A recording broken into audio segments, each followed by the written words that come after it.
In early 2025, the global economy fractured.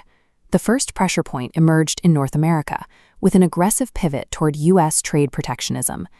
This chart tracks the average U.S. tariff rate on global imports. Over a matter of months, it spiked to roughly 11%. Simultaneously, a second shock hit the global supply chain. Conflict severed critical shipping routes, stranding energy supplies, and driving up global freight costs. Under standard macroeconomic models, hitting an export-heavy nation with a massive tariff wall and an energy bottleneck yields a predictable result, a severe recession. But the Canadian economy bypassed the models. Domestic activity held firm, and a recession never materialized. IMF data shows Canada's real GDP expanded by 1.7% in 2025, second in the G7, behind the United States. Even more unusual, instead of borrowing to absorb the damage, the projected federal deficit shrank by $11.5 billion. This outcome is highly specific to how the Canadian economy is engineered. 3 precise structural buffers: the legal architecture of CUSMA, the mechanics of the terms of trade ratio, and a sharp demographic recalibration acted as a mechanical shock absorber. The initial impact of the U.S. tariff wall did cause damage. Canadian real goods exports dropped about 2% below their previous levels. However, the architecture of the Canada-US-Mexico agreement provided an immediate legal shield, exempting roughly 85% of Canadian goods from the punitive measures. Stimulating growth in this environment requires active market diversification. To expand, Canadian corporations had to rapidly pivot their supply chains toward overseas markets. This dual-line chart tracks Canadian goods exports. While the line for U.S.-bound exports flattens and dips under the tariff pressure, the line for non-U.S. destinations accelerates.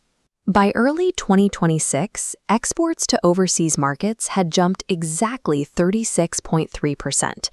Executing a market pivot of this magnitude necessitates massive physical logistical capacity to move the goods.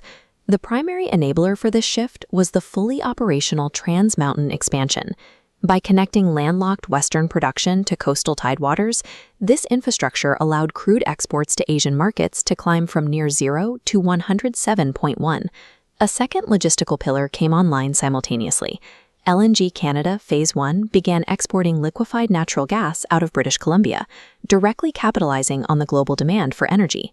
By having these generational infrastructure projects operational at the exact moment the U.S. restricted access, Canada turned a trade threat into a rapid global supply chain reconfiguration. The second major pressure test came from the Middle East, as conflict severely restricted the flow of tanker traffic through the Strait of Hormuz.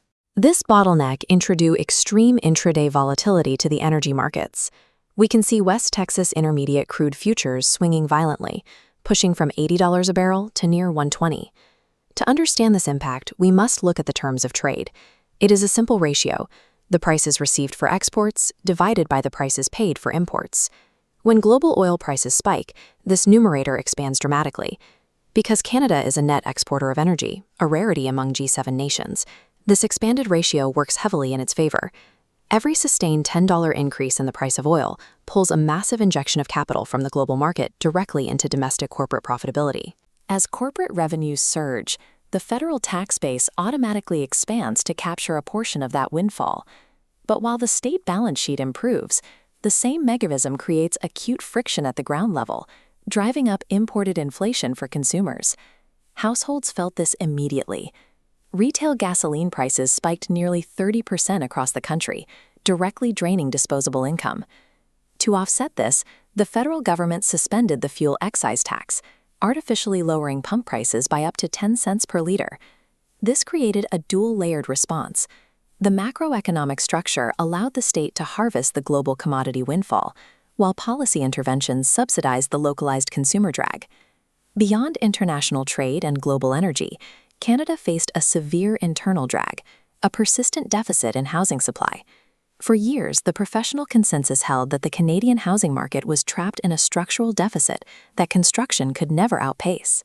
That consensus is now breaking. On the supply side, the market registered a historic surge, reaching 120,000 purpose-built rental starts. To put that in perspective, that volume is 5 times higher than the historical average from the previous 2 decades. Simultaneously, the government executed a demand-side intervention through the 2026 to 2028 Immigration Levels Plan. This policy drove a severe deceleration in population inflows, taking growth from a peak of 3.2% straight down into negative territory. Here is where the math converges. In late 2025, the steep drop in population growth explicitly crossed below the elevated line of housing starts.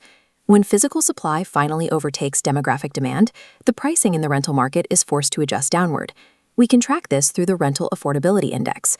It steadily dropped until it hit the 30% threshold, a critical benchmark reached for the first time in over 6 years. This is not a temporary market dip. The exact mathematical crossover of restricted demographics and record construction confirms a definitive structural inflection point in the housing gap. When we combine these three pillars, the rapid trade reconfiguration, the terms of trade income windfall, and cooling domestic inflation, the result is an unexpected $30 billion annual expansion in nominal GDP. This expansion translates directly into the fiscal data. The federal government captured that growth, resulting in a precise $11.5 billion reduction in the deficit. But while the balance sheet shows resilience today, the government's official risk matrix points to distinct vulnerabilities ahead. This chart maps the upside trajectory, the higher investment scenario. If energy demand remains stable and prices hold, baseline real GDP could climb an additional 0.4. However, the downside trajectory models the global supply disruption scenario, threatening to contract the economy by 1.3%. The mechanics of this global threat are straightforward.